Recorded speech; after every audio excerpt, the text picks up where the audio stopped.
सले तो बिस्मिल्लाहिर्रहमानिर्रहीम अस्सलाम वालेकुम जी। अल्लाह पाक खुश रखे मेरे देखने वाले भैन भाइयों तो मैनू उम्मीद है अल्लाह होवोगे। अज यकदम एवं बैठे बैठे व्लॉग शुरू कर रहे हैं और टाइम शाम के इस तरह ही दौड़ भज के टाइम देख सकते मशीन मरवानी ही भी मरवा सकें मैं 3-4 दिन हो गए हैं। ईद भी गुजर गए हैं, ईद से भी चलो ईद भी लंघ गई तो भैन भाइयों गल इस तरह मसरूफियत रक्षा ईद तो बाद ब्याह शादियां होंगी है लोग निकले होंगे ने। कल भी मैं रक्षा से रहा बुकिंग ही अज भी सारा दिन एक ही बुक फल लो ही पूरी दिहाड़ी लोग हर दिन कि गए रहे उन्होंने अपनी मर्जी ही वापसी आना निकलना होंगे। चलो अल्लाह शुक्र है रब होंगे ने दिन दहाड़। तो बाकी भैन भाइयों अज मैं बैठे देखते मैं सूट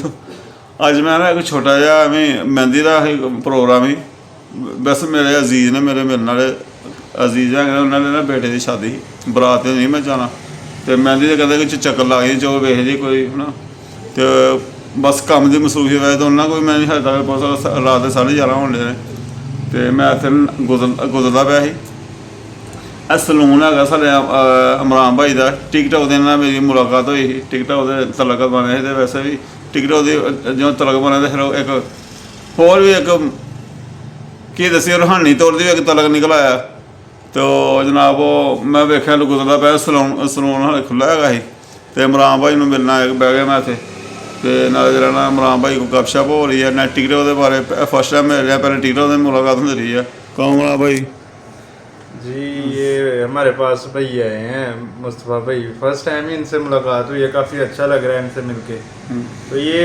अचानक ही ये जा रहे थे बादशाह मेरी दार की तरफ तो हमारी रेलवे फाटक पे दुकान है गैलेक्सी हेयर सलून तो भाई हमारे पास आए हैं बहुत अच्छा लगा। पहले सबसे पहले तो इनके साथ मुलाकात हुई थी टिकटॉक पे तो आज फाइनली इनसे जो है ना वो रूबरू मुलाकात हुई है। कई बार टिकटॉक का पेज आना है मेरा टिकटॉक अकाउंट है गैलेक्सी हेयर सलून हाँ जी 1 2 3 तो माशाल्लाह टिकटॉक तो चलो होया तो बंदे अच्छे बंदे अच्छा बंदा ही मिलता है अल्लाह वाले मुलाकात मिल जाते अच्छे ने। अगे इन्होंने होर टिकटॉक के दोस्त बने हैं मुजाहिद साहब उन्होंने आई वो भी इन्होंने भी मिलने वाले हैं मैनू भी टिकटॉक से मिलना सलमीक खान की वजह तो मिले तो जरा ना मुजाहिद साहब ने फोन किया तो कदम मसरूफ ने वो भी नहीं आ सके तो मुजाहिद भाई आते चलो घर बहते गपशप मारनी। हाँ मुजाहिद भाई आते तो फिर गपशप लाजमी लगनी। मुजाहिद भाई असल च मसरूफ है हाँ जी ते काम शाम की सूरत हाल है अजकल इस तरह ही है ईद के दिन है ईद का तीसरा दिन है तो असी इस वजह तो जरा ना कि अपने सलून तो ही रात के 11-11:30 बज रहे हैं ये भी काम करते पे अचानक ही मुस्तफा भाई नाल मुलाकात हुई है। हाँ जी तो इन्होंने सलून की कोई लोकेशन है देखो दुकान की तो बड़ा अच्छा खूबसूरत है पिछे भी जगह हैगी है तो इमरान भाई रेंट भी बड़ा होना बड़ी खुली जगह पिछे भी सारा शकरगढ़ सिटी के रेंट बहुत ज़्यादा है ना। हाँ जी हाँ ते रेंट बहुत मुश्किल पे होंगे ने जी अल्लाह ताला दी मालक दी ज़ात दा बहुत लाख करोड़ वारी शुक्र अदा करना है कि सारे जेडे भी वसीले है सारे कट जाते वही वसीले ठीक है तो की फंक्शन है जो तस्वीर लाने ਅਸੀਂ दूल्हा भी इत्थे तैयार करने हैं फिर उस तो बाद दुल्हना भी इत्थे तैयार करने हैं लड़कियां का भी काम इत्थे करने हैं लड़कियां का भी काम करने लड़कियां वास्ते ਅਸੀਂ सैपरेट ਜਿਹੜਾ ਨਾ रूम बनाया हुआ है तो ਉਹਦੇ ਵਾਸਤੇ ਲੈਦਾ ਕੈਬਨ ਬਣਾਇਆ ਹੋਇਆ ਹੈ ਪਿੱਛੇ ਵੀ ਕੁਰਸੀਆਂ ਲੱਗੀਆਂ ਹੋਈਆਂ ਉਸ ਤੋਂ ਬਾਅਦ ਫਰੰਟ ਤੇ ਵੀ ਕੁਰਸੀਆਂ ਲੱਗੀਆਂ ਹੋਈਆਂ ਬਸ ਮਾਲਕਾਂ ਦੀ ਜਿਹੜੀ ਹੈ ਨਾ ਦੁਆ ਹੈਗੀ ਹੈ। ਹਾਂਜੀ तो मैं भाई बैठे हुए हैं तो मैं ना जिथे जाना ही मतलब ना मेहंदी ही साढ़ा भांजा ही लगता उन्होंने मेहंदी ही तो मैं मेहंदी चल जाना इतने काफ़ी टाइम होने लिया मैंने यह नहीं पता भी होना की टाइम की हिसाब कोई रात नहीं तो चलो उन्होंने को बैठे हैं तो मैं भी सोना मैं कहना मशीन ही मरवाना मैं मशीन मार दो बैठे थोड़ी तैयारी हैगी तो नाले एक रक्शे मेरा भी मसला बनाया ही वो भी खराब होया वो भी इतने ना कोई थोड़ा बहुत किया मैं वो वीडियो जो हूँ लम्मा हो जाता नहीं दस सकता तो वो कर वो भी हो जाती अल्लाह खैर करे तो इमरान भाई लोग हाँ कोई मशीन मशून मारिए तो माशाल्लाह ठीक है ही है पिछे हैं हाँ जी शकरगढ़ ना शकरगढ़ रेलवे जफरवाल रोड से रेलवे फाटक आंदा है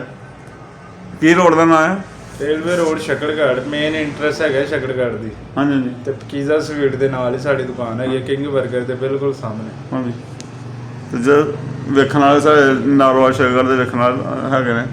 ਅਗਰ ਤੁਹਾਡਾ ਚੱਕਰ ਲੱਗੇ ਇੱਧਰ ਦਾ ਤਾਂ ਜ਼ਰੂਰ ਇਹਨਾਂ ਕੋਲ ਆਓ ਅਤੇ ਇਹਨਾਂ ਕੋਲ ਵਿਜ਼ਿਟ ਕਰੋ ਆ ਕੇ। ਕੰਮ ਕੁੰਮ ਵੀ ਅੱਛਾ ਸਾਫ਼ ਕਰਦੇ ਨੇ। ਅਤੇ ਬਹੁਤ ਸ਼ੁਕਰੀਆ। ਲਓ ਜੀ, ਕੋਈ ਅਗਰ ਮਹਿੰਦੀ 'ਤੇ ਜਾ ਕੇ ਮਹਿੰਦੀ ਦੇ ਫੰਕਸ਼ਨ 'ਚ ਜਾ ਕੇ ਕੋਈ ਸੀਨ ਬਣਾਇਆ ਹੋਇਆ ਵਲੌਗ ਤੁਹਾਡੇ ਨਾਲ ਸ਼ੇਅਰ ਕਰ ਸਕੇ, ਮੁਮਕਿਨ ਹੋਇਆ ਤਾਂ ਕਰਾਂਗੇ ਜ਼ਰੂਰ ਇੰਸ਼ਾਅੱਲਾਹ ਤਾਲਾ। ਨਾ ਮੁਮਕਿਨ ਹੋਇਆ ਤਾਂ ਨਹੀਂ ਸਹੀ, ਕਿਉਂਕਿ ਕਈਆਂ ਜਗ੍ਹਾ 'ਤੇ ਨਹੀਂ ਵੀ ਅਸੀਂ ਕੈਮਰਾ ਆਨ ਕਰ ਸਕਦੇ।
ਵੀ ਸਾਡੇ ਕਬੀਰ ਸਾਹਿਬ ਨੇ ਜਿਹੜੇ ਮਹਿੰਦੀ ਸੀ ਤੇ ਲੇਟ ਹੀ ਹੋ ਗਿਆ ਬਸ।